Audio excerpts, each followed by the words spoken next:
right. So, did you hear about the PS6 delay? I did. I did. It is a definite divider in the Sony community. I don't really get why. It seems like a fantastic idea to me. I don't understand why we were even that far to begin with. Yeah, I don't know. I don't know why some people are bent out of shape for that. I mean, the PS5 is still, in my opinion, pretty strong and still untouched compared to like what the PS4 was versus the PS3. You know what I mean? Yeah, and not just that, but like they released the PS5 Pro for like absolutely no reason. Like negative reason to ever have released a console for a Pro upgrade with no actual difference. I've not seen one actual game that's come out specifically to be run on the PS5 Pro, or like a game that's really optimized for the PS5 Pro. It's been like games that came out for the PS5 and then they updated it for like a few extra FPS. Yeah, I remember when the PS4 Pro launched, it was like a crazy upgrade. Like you could see that they pushed it like way past what it was supposed to be. And I think that was great. And the PS5 has not gotten that treatment. The Pro was literally just a cash grab. Honestly, I don't know what the price would be either, because the Pro is listed at like $750, right? It's afraid, like, somewhere up there crazy. I don't know. The It's PS6 might be around like maybe 1,000 even, because if you look at the Steam machine, which has been delayed, but it's rumored to be around $900 to $1,000, which is pretty insane. which I mean that could just be because of the RAM crisis. That is, I think that's also what the effect was. I don't know if it says it, but I think that's what the effect was for the PS6 getting us delayed anyways, is because RAM prices are going up and RAM is in such a scarcity right now. So I imagine it's the same for the Steam machine. So I think prices will drop again. I would be shocked if they didn't level out more around like 500 or 600. Maybe not for the Steam machine because of what it's supposed to be, but definitely for the PS, any of the PlayStations. Yeah, that's true. And I do hope that they do lower the price for when the PlayStation 6 comes out. I hope it's around the same price we've been paying for consoles. I mean, the PlayStation 4 was around like $399 to $450. PS5 was about like $500. So $600 would be understandable for the PS5, PS6. But I mean, we'll see. Yeah, I mean, I'm not gonna complain. Obviously, the consoles are actually getting better. That's just the thing I expect, and Sony didn't even try with the PS5 Pro. If we're looking at it objectively, they charge more money for essentially just the PS5 in like a taller shell. If you look at it this way, I believe if GTA 6 is announced that it will run 60 FPS only on the PS5 Pro, that is, in my opinion, the only market the PS5 Pro will have. I mean, I don't even think that's fair, honestly. Like, I don't want to take an odd stance here, but having your game not function properly on a regular PS5 and take the tiny little increment of improvement you get in the PS5 Pro currently and make it the difference between like 60 and 30, the fidelity and the performance modes that they have on GTA 5 for the PS5, like I think that's stupid. I think you're taking just a little bit of improvement and cornering it in a more expensive market. I do truly hope that's not the case, because that's a hefty upgrade for some people. For a lot of people, actually. I mean, yeah, not just an upgrade, but that's a lot of money. If it's just GTA 6, basically no I reason can't really think other of than any other game that would need the PS5 Pro, other than to just look like 5% better, if that. Yeah, I mean, the PS4 Pro, I think, did such a good job of bridging the time between the PS4 and the PS5, and no one ever was like, other than the HHD, obviously, the HDD, the hard drive. Yeah, that's what slowed down the PS4, and that's what people got tired of near the end. But then the PS5 was like, hey man, we got all that covered for you. So, I mean, the PS5 Pro is doing a horrible job of bridging the gap between the consoles, and they need to get that figured out before they even think about this whole PS6 thing. Got the PS5 thing. from the PS4, we actually upgraded. We got something faster, we got something stronger. And it looks too strong as well. It looks stronger than the PS4, even the PS4 Pro. I mean, you do a comparison, it runs twice as fast. If you do a comparison with the PS5 and PS5 Pro, which I've seen some videos, not much of a difference because there's no games that require that power yet. No, I think the best move at this point from Sony is to just keep it pushed back. Even if we do come out of the whole like Rampocalypse soon, keep it at that later deadline and just play with the PS5 a little bit. All right. So today, I was just scrolling through Instagram, and all of a sudden, I saw that Phil Spencer is retiring on Monday, and it was kind of sudden, to be honest. Wasn't expecting that. So I looked into it a little more, and I stumbled upon IGN's article about it. And apparently, the president of Xbox, who is Sarah Bond, is also stepping down, which to me sounded a little odd because she was supposed to be next in line after Phil Spencer. So I was kind of confused as to why she was doing that. And honestly, I think a lot of people are confused right now and don't know what's going on within Xbox, because Phil Spencer's been there for like years, decades almost. I don't know, it strikes as a bit odd. Like they have this whole like prospect of like new stuff coming out, like an improved sort of like Xbox, a new system, a new machine. I didn't think there would be major changes at Microsoft until seeing how that played out. So cleaning out your whole top, like your whole hierarchy at the top, seems a little bit out of nowhere. Yeah. Yeah, it was definitely a little odd. And then I saw that someone by the name of Asha Sharma is stepping up to become the CEO, who I looked into it a little more into her background, and apparently she's been working with Microsoft as their within the AI department. And I think Xbox wants to start pushing AI productivity, but she also did promise that it won't take over the gaming industry to whereas the games will be more AI based. I mean, it's definitely a new direction. I can't, if she really does value that kind of thing, I can't see it going in like a horrible direction. And I mean, as long as they keep on with the plan for the new Xbox and with their, you know, their titles that work and the Game Pass and everything, I can't see like a huge issue with anything like this happening. It does worry me so close to all these new things they're supposed to be releasing, but I mean, there's no big issue with it. I can see as of now, unless we find out soon that like something higher up at Xbox was happening and they cleaned out for a reason. Yeah, and you know, I do hope the best. You know, Xbox has been in the game for decades, the same as Sony and the same as Nintendo. So I do hope they continue to do good. You know, my favorite company, Bethesda, is owned by them, so I hope that doesn't ruin their productivity and their way of making their games, which I know they've been going downhill for a while, but I hope this doesn't make it worse. I hope it doesn't get delayed even further. I mean, from a more objective standpoint, it's also like having these three major players in the realm, like having Xbox, having PlayStation, having Nintendo. You don't get like the vacuum of when it was just Nintendo and Sega, where they just kind of flattened out, you know, they stopped improving. I think as long as they're still improving and making consoles and systems to compete with each other, I think we'll be fine. Yeah, let's hope the best for Xbox. And speaking of the elephant in the room, Bethesda. So apparently they had a podcast the other day, and lo and behold, the Grandmaster Todd came out himself, which caught me by shock. I have not seen this man in a whole year, ever since he had that interview with Maddie Plays. And honestly, I wasn't expecting a single word about the Elder Scrolls 6. Not a single word. But, you know, he cracked a little bit, he talked about it a little bit, even if it's not the greatest information, it was still information, and that's a lot for us Elder Scrolls fans. So, apparently, he talked about how the game itself is going, the process, and all that, saying that they're about to reach a huge milestone, even though if it's still a while away.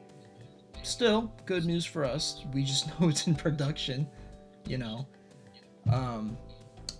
Another thing is, he did say that they're updating the Creation Engine 2 to Creation Engine 3, which sounds great, but we all know the Creation Engine 2 was just a number 2 slapped on Creation Engine 1. I mean, let's be honest here. But I've been waiting since 2018, ever since I saw that teaser, and I was like, I think I was a sophomore in high school. Now I'm like, about to finish college. This is just nuts, man. Yeah, I've been sitting here just for years having to deal with you suffer really through whatever this man is deciding to do. It gets bad. You start going down a rabbit hole. You start looking at YouTube and just out of the blue, you just search Elder Scrolls 6 on Google, just hoping, wishing something will pop up, but it's just the same slop every day. Until Todd the GOAT himself comes out and says something, which gets everyone looking at him like he is their prophet in a way. But I mean, I remember, I don't know what we were doing, but we sidelined whatever we were doing, and you were like, Dan, I need to tell you about what's going on with Todd Howard. He's made his yearly public appearance in January. you know what's even crazier? Apparently, Todd isn't proud of making all the Fallouts, from Fallout 3 to Fallout 4. He isn't proud of making Morrowind, Oblivion, Skyrim. I mean, he's proud, but apparently his baby boy, his amazing game ever made was Fallout 76, which to me, I don't know, that's crazy. I mean, 76 may be a good game to people, to each their own, but to us people who grew up with Oblivion and Skyrim and Fallout 3 and Fallout 4, we're more into the single player domain. We didn't want an online game, and they're just pushing it even more and more. But I hope this game lives up to half its expectations, because it can't ever live up to its full expectations. But I just hope it comes out at this point, honestly. Wow, that's a crazy swing. I hope it comes out good too. I just hope it releases at some point in my life. I do have a couple things. I hope this Creation Engine 3 they are working on lowers their loading screens, because that is one problem that Starfield had. And actually, that's another thing. They talked about Starfield as well, and he made sure to tell fans to not expect a Starfield 2.0 update, and more so, it's an update for fans who begin to love Starfield and actually did like Starfield. Then they will like this update, which sounds kind of rough for people who did want Starfield to be a good game and wanted this update to fix everything and all that, but it's more of an eye-opener that he, for the first time in many years, is being honest. Yeah, I mean, look, I don't have a lot of beef with the guy. I didn't get into his games until Oblivion remake or remaster came out, whatever it was. I like that game. That was a fun one, but I haven't gotten far past that. So me and him don't got a whole lot of beef. That's between you and Mr. Howard. But I am happy he's coming out with information. So all you Skyrim and Bethesda lovers. My beef started with him when he dropped that teaser a day before my birthday. Well, you gotta figure it out. Hopefully you live long enough to see this game release. It'll be my luck that I don't. Well, you know, if it comes out within the next couple of years, you might, but who knows past that? It's looking grim for the game, honestly. It's been in development hell for ever. I think they developed it. They started developing it back when time first began. The unfortunate thing is people believe to think they actually were starting to develop it around 2018, 2019, which is not how it happened. They just did that as a marketing stunt to basically make their portfolio look bigger, with Fallout 76 on the table and a future Elder Scrolls 6 on the table. But in reality, they started working on it after Starfield dropped. So it's been 3 years they've really just started working on it. So I mean, it's understandable that it's gonna come out within the next 3-4 years, or who knows. But it wasn't a good move for them to move away from this franchise when it was already making them a lot of money, one, and 2, it's a fan favorite. Starfield kind of ruined their reputation in that way. I think you said this to me before, but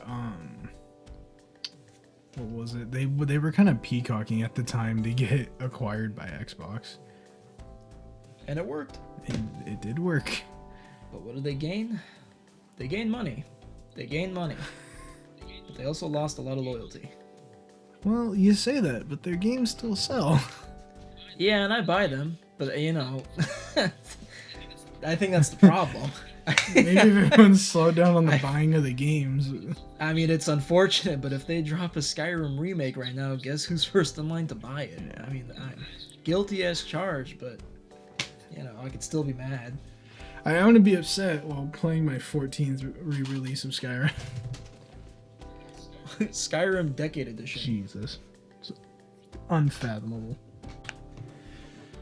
Okay, so to the part that I didn't want to admit, Sons of Sparta did not get any good press out of what they Apparently did. not. I mean, it does suck. I not the game. I think there's something to get from the game. I like character building and the story of God of War, so there's something to take from everything. But I got to admit, it was a step out of their comfort zone, and it was definitely in the wrong direction. Yeah, I mean, when I saw the trailer of the game, obviously there was that hype because, you know, I saw Santa Monica Studios and then I saw God of War and then I saw this game, and at the moment I was still like full of that hype, but as time went on that day and the day past that, and I saw gameplay and I saw people talking about it, I do understand why it didn't do good, but I also get that it's not supposed to be the best game ever, if you know what I mean.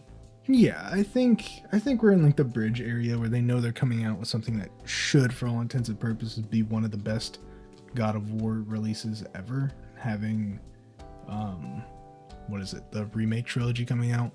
So I think they're just trying to bridge that gap. But I mean, this was a misstep that they really, I don't think they intended to be this bad. I mean, these under 70% on Metacritic is not great. No, that's not good at all. But honestly, I feel like this game was more of like a way to tell Deimos and Kratos' story rather than the gameplay, but that's still not a good excuse for why the gameplay wasn't good. No, I mean, there's a way to make these side-scrolling pixel or 16, 32-bit, whatever they are. There's a way to make these like enjoyable and get people on board with them. And I think, as hard as it is for you to admit, they didn't hit it on the head. This just isn't their type of game. So I think we need to, as a studio, we need to just step back and look a little bit at what we're doing, and maybe just let the hype for the remake trilogy build and move on a little bit from this one pretty quick. Yeah. Just don't pull a Bethesda. What do you mean by that? Oh, you know what I mean.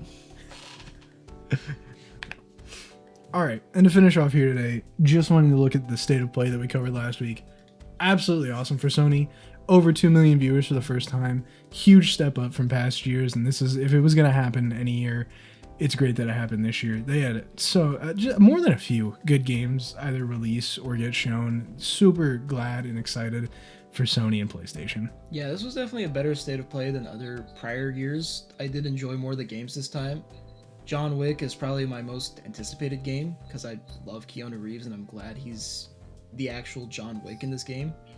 And honestly, I'm pretty excited for what Metal Gear Solid has to bring. They're doing a lot. They're doing a lot of remakes, they're doing a lot of remasters, and pretty excited. Yeah, Konami's doing good. Excited to see them in the area, bringing Solid Snake into more things, bringing it back in the limelight. Loved Metal Gear as a kid, so cannot say I'm disappointed at that.